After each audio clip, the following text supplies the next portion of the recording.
Welcome to my channel, December 24, 1991. My Lord, I am, lean on me, child. I saw with the eyes of my soul Jesus' holy face. He looked like a child with big, innocent eyes.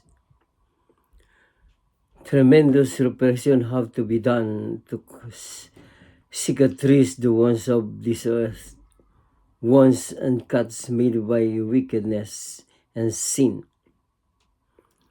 Delight the eyes of your Savior and expand. Let it be that my message becomes so ample, so vast, testifying itself that wickedness, apathy, and atheism will be seized and will repent. Child, cling to the hem of my clothes and stretch, even more now, from one corner of my earth to the other. Enter into my sanctuaries if they welcome you into my sanctuaries. If men forbid you, do not let this affect you nor bring you to sorrow. Do not despair. Your oppressors will look back in the sins, and the day of the purification will weep, remembering the rejection. They will realize how they will rejecting our divine hearts.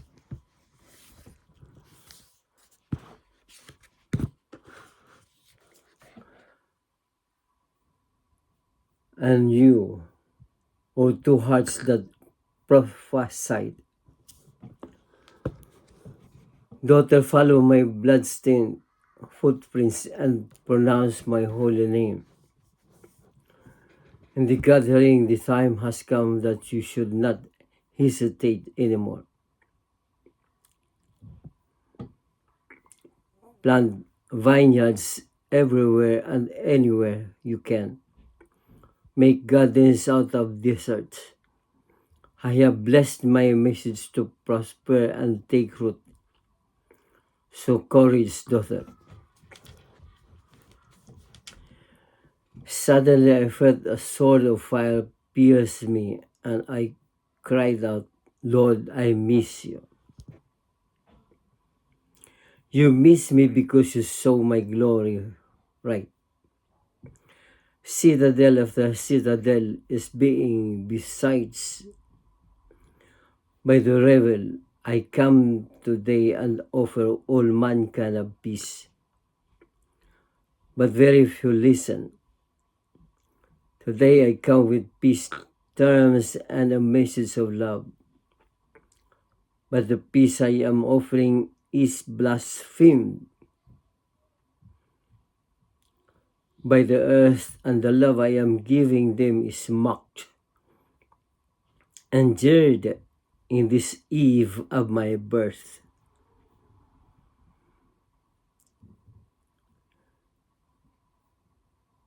This eve of my birth, mankind are celebrating these days without my holy name. My holy name has been abolished, and they take the day of my birth as a great holiday of leisure, worshipping idols. Satan has stirred into the hearts of my children, finding them weak and asleep. I have warned the word Fatima's message speaks, that in my day I shall make the sun go down at noon and darken the earth in broad daylight. I will allow the dragon to bite this sinful generation and hurl a fire the world has never seen before or will never come and see again. To burn here innumerable crimes. You will ask, will all the inhabitants perish? The good with the bad? I tell you, the living will envy the dead. Out of 2 men, one will be taken. Some will ask, where are Elijah and Moses? Who are to come? I tell you, you evil generation, we have not been speaking in parables. All these years, Elijah and Moses have come already, and you have not recognized them, but treated them as you pleased. You have not listened to our two hearts, the Immaculate Heart of my mother and my Sacred Heart. You faithless generation, our two hearts have not been speaking to you in parables, nor in riddles. All our words were lights, and our hearts like two lamps are shining near each other so bright, that everyone may see, but you have not understood. Our hearts like two olive trees, one to the right and one to the left, were for so many years trying to revive you. Like two olive branches pouring out oil to heal your sick generation and cicatrice wounds, but your generation treated our two hearts as they pleased. Our two hearts are anointed and are living. They are like a sharp sword, double edges,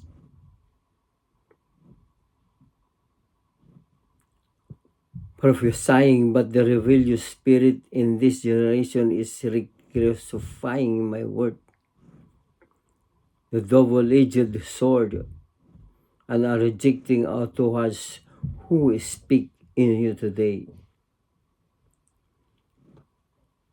Just like Sodom and Gomorrah's rejection of my messengers, this era's stubbornness has surpassed. Pharaohs become because their claims to their knowledge have become a battlefield. To my knowledge, indeed, our two hearts have become a plague to the people of the world, but soon, very soon now, my voice shall be heard again. I shall visit you by thunder and fire. Justice is at hand, and our two hearts, as you have combated, shall prevail in the end. And the kingdom of the world will become my kingdom. This is all every close now. Open your eyes and look around you. I am giving you all the signs of the times, and you who are laboring to bring to the surface the devotion of the alliance of the two hearts, do not lose courage. The book of Apocalypse speaks as well as the book of Zechariah of the truth. Do not fear. Spread this devotion with trust and with courage.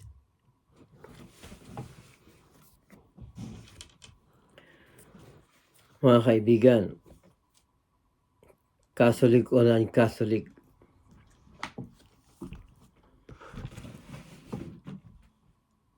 sinabi ko doon sa nauna kong video tungkol doon sa kung kailan pinanganak ang Santo Niño, ang Panginoong Jesucristo. sabi ho doon sa napanood kong mga videos ay pinanganak ang Santo Niño between September and October. At ito na ho, pinapatunayan ko sa inyo na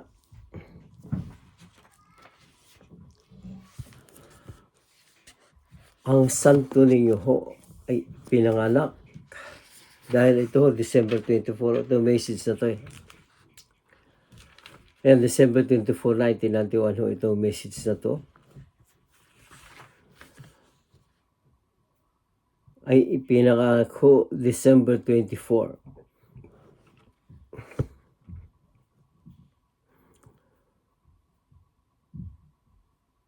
But the peace I am offering is blasphemed by the earth, and the love I am giving them is mocked and jeered in this eve of my birth.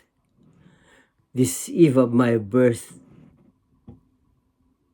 December 24 ho. Mankind are celebrating these days without my holy name. My holy name has been abolished, and they take the day of my birth as a great holiday of leisure, worshipping idols.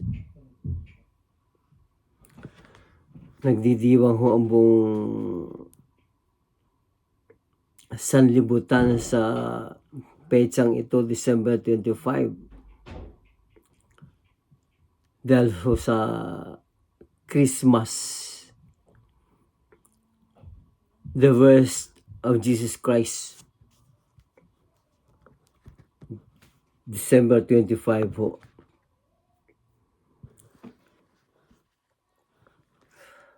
Pero nakakalimutan ho na ang kapanganakan ng Santo Niño ay kaganapan ho ng pagtubos niya sa sanlibutan dahil sa kasalanan ng tao. Ngunit hindi yun inaalintana, hindi yun ang naiisip.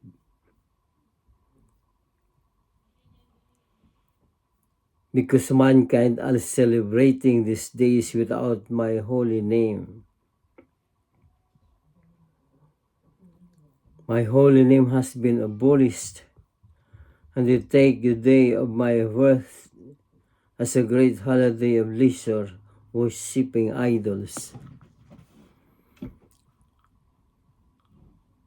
Parang baliwala na ho ang December 25 na doon sa isinilang. Ang nagahari ay puro kamunduhan pa rin. Pagdidiwang na wala sa lugar, mga paputok, mga manghanda sa kanya-kanyang bahay. Ngunit ho ang dapat ho sana ay nagsisimba ang tao, nagdadasal, nagpapasalamat sa pagdating ng tagapagligtas dahil sa ating mga kasalanan. Yun ang sinasabi dito eh.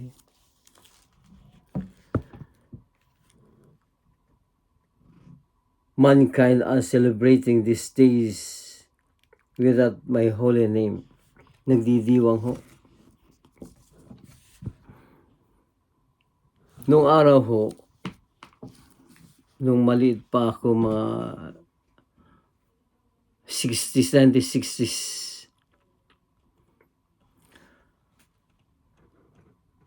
hindi ho kailangan ng handa.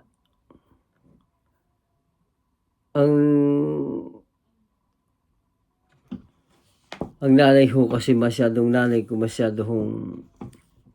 taong simbahan. Basta pagdating ng oras na yun, kung bago lumating ang 25, kung alas 12 ng gabi ay naghahanda na ho kami magpunta sa simbahan. Halos doon ho kami nagsiselebrate na Pasko.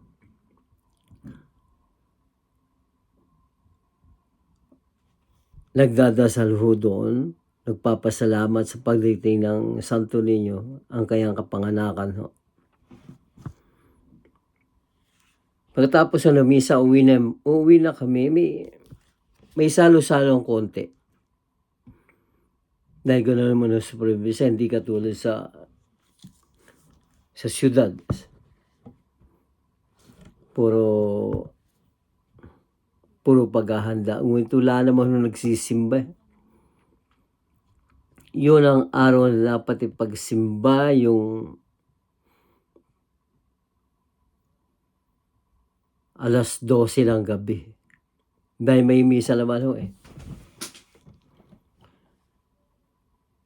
Kaya sinasabi na ho dito ng Panginoong Jesucristo na mankind are celebrating these days without my holy name. Puro pagsasaya ho. Minsan kailangan ho tayo magsaya dahil yun ang kailangan ng buhay. Hindi ho puro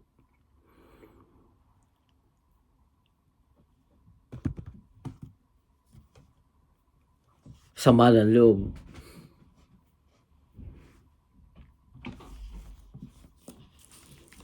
Na yun ang kailangan. Na dapat ho ay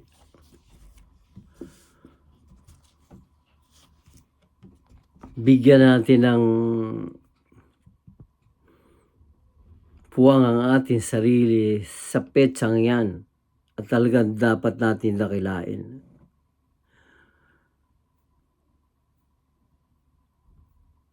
Pasalamatan, magpasalamat tayo na dumating ang tagapagtubos ng ating mga kasalanan. Yun naman ho ang dahilan kung bakit siya nagkataon tao eh. Dahil tutubusin niya ang ating mga kasalanan.